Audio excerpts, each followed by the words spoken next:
उत्तर प्रदेश के विधानसभा चुनावों में इस वक्त कोई ऐसा मुद्दा नहीं है जिस पर सियासी संग्राम न छिड़ रहा हो, चाहे वो जातीय समीकरण हो, धर्म समीकरण या फिर राष्ट्रवाद का मुद्दा हो।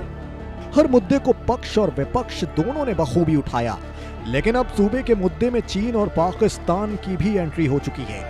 हाल ही में समाजवादी पार्टी सुप्रीमो अखिलेश यादव ने एक इंटरव्यू के दौरान बीजेपी पर आरोप लगाया कि वो वोटों के खातिर ही पाकिस्तान को निशाना बनाती है, जबकि भारत का असली दुश्मन चीन है।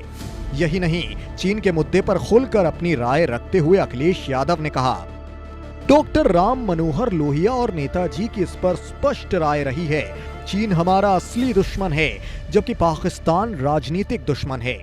लेकिन बीजेपी लोकसभा में वोट पॉलिटिक्स के लिए सिर्फ पाकिस्तान को निशाना बनाती है।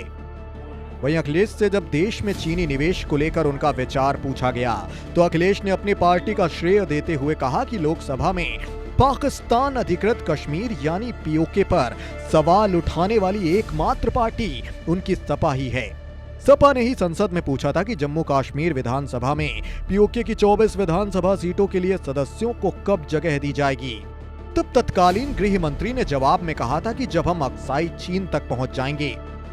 इतना ही नहीं, मीडिया से बातचीत के दौरान अखिलेश ने यह दावा किया कि चीनी सैनिक भारतीय भूमि पर अतिक्रमण कर रहे हैं, लिहाजा सरकार को चीन के मुद्दे पर विपक्ष से राय मशवरा करना चाहिए कि इस परिस्थिति से कैसे निपटा जाए।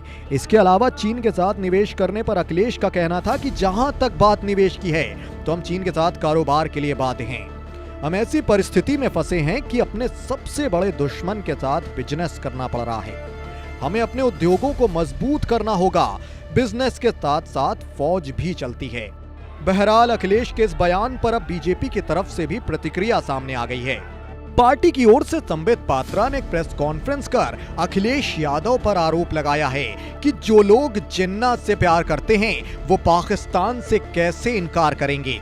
जिन्ना का नाम लेकर उतरे थे और वो आज पाकिस्तान पर पहुंच गए।